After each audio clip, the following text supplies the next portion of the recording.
नमस्कार। आकाशवाणी कटक आंचलिक संवाद पढ़ुछंती सरिता साहू। आसंता एक वर्ष मध्य देशर 1 कोटी युवक युवती मानंकु कृत्रिम बुद्धिमत्ता संपर्कित दक्षतार प्रशिक्षण दियाजिबो बोली प्रधानमंत्री नरेंद्र मोदी कहिसंती। स्वाधीनता दिवस अवसर में राष्ट्र को संबोधन कर श्री मोदी कहते देशर युवपीढ़ी कृत्रिम बुद्धिमत्ता क्षेत्र में विश्वर नेतृत्व नेबारे सक्षम हो पारे।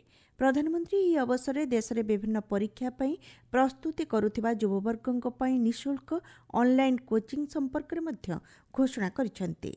राष्ट्र निर्माण में महिला मानक गुरुत्वपूर्ण भूमिका को उपलब्धि करी प्रधानमंत्री कहते देश में 3 कोटी लक्षपति दीदी सृष्टि कराजिबा धार्य लक्ष्य पूर्ण होईछि। वर्तमान 6 कोटी लक्षपति दीदी सृष्टि कराजिबार लक्ष्य रखाଯାଇଛି। एहा माध्यमरे ग्रामीण अर्थनीति आहुरी सुदृढ़ हेबो बोली प्रधानमंत्री आशा व्यक्त करिसेंती। राज्य सरकार सरकारी चाकरी पई आवेदन करुथिबा प्रार्थीमानकर बयस सीमा 32 वर्षରୁ 42 वर्षକୁ वृद्धि करबाको निष्पत्ति नेइछंती। मुख्यमंत्री मोहन चरण माझी गतकाली ए संपर्कित घोषणा करी कहिसंती युववर्गको सरकारी चाकरी रे अधिक सुजोग देबा लागि एही पदक्षेप निया जायछि। एथि सहित ओडिशा सिविल सर्विस परीक्षा पई थिबा सर्वाधिक 6टी सुजोग को उठाई देबा सह 42 वर्ष पर्यंत परीक्षार्थी को सुजोग मिलिबो बोली मुख्यमंत्री कहिसंती। मुख्यमंत्री श्री माझी कहिसंती पूर्वरु विद्यालयगुड़िकरे 8म श्रेणी पर्यंत निःशुल्क पाठ्यपुस्तक प्रदान करा जाउथिबा बेले वर्तमान 9म और 10म श्रेणी पिलांकु मध्य निःशुल्क पाठ्यपुस्तक दियाजिबो। राज्य में बन्या परिस्थितिर स्थायी प्रतिकार निमंते सरकार पदक्षेप ग्रहण करुछंती बोली राजस्व विपर्यय परिचालना मंत्री सुरेश पूजारी कहिसंती। स्वतंत्र रिलीफ कमिशनर कार्यालय गतकाली बन्या परिस्थितिर समीक्षा करी श्री पूजारी कहिसंती जनसाधारण धन जीवन सुरक्षा सुनिश्चित करने दिगरे सरकार संपूर्ण प्रस्तुत अछंती।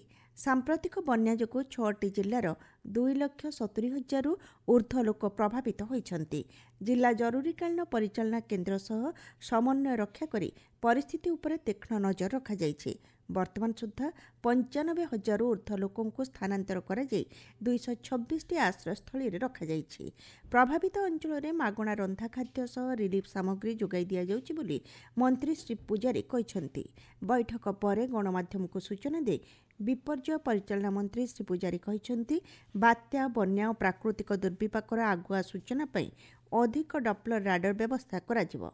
जो दुईटा जगह हमरो डप्लर राडार अवस्थापित अछि गोटे होची गोपालपुर रे अछि समुद्र कोस्टलाइन रे आ गोटे होची पारादीप। ये दुईटा बाहर संबलपुर रो जो डप्लर राडार रो कार्य समाप्त हिगलानी मशीनरी मध्ये इंस्टॉल हिगलानी ट्रायल मध्ये सरी गलानी एवं मोटामोटी कार्यक्षम मध्ये हिगला।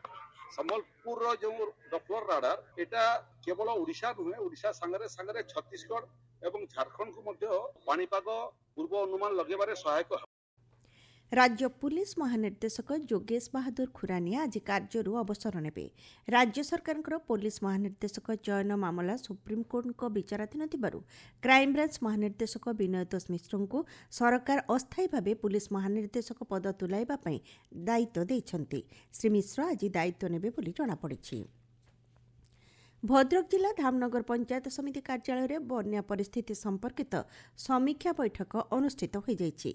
उच्च शिक्षा मंत्री सूर्यवंशी सूरज बैठक में जोगदे बन्या प्रभावित अंचल में तुरंत रिलीफ सामग्री पानीय जल स्वास्थ्य सेवा सह उद्धार कार्य को त्वरान्वित करने को विभागीय अधिकारी निर्देश देथिले।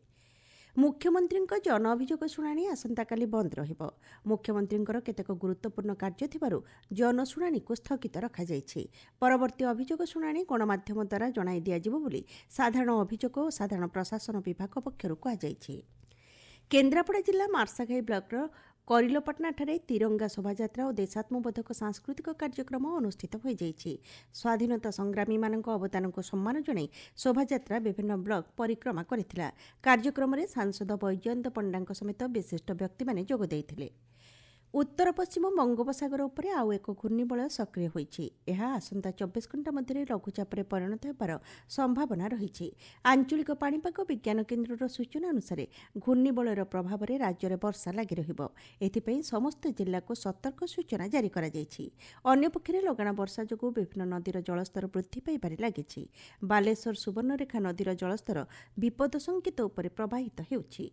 ଆଞ୍ଚଳିକ ସମ୍ବାଦ ବର୍ତ୍ତମାନ ପାଇଁ ଏତିକି। ପରବର୍ତ୍ତୀ ସମ୍ବାଦ ଆପଣମାନେ ଶୁଣିପାରିବେ ଦିନ 2ଟା 32 ମିନିଟ୍ରେ।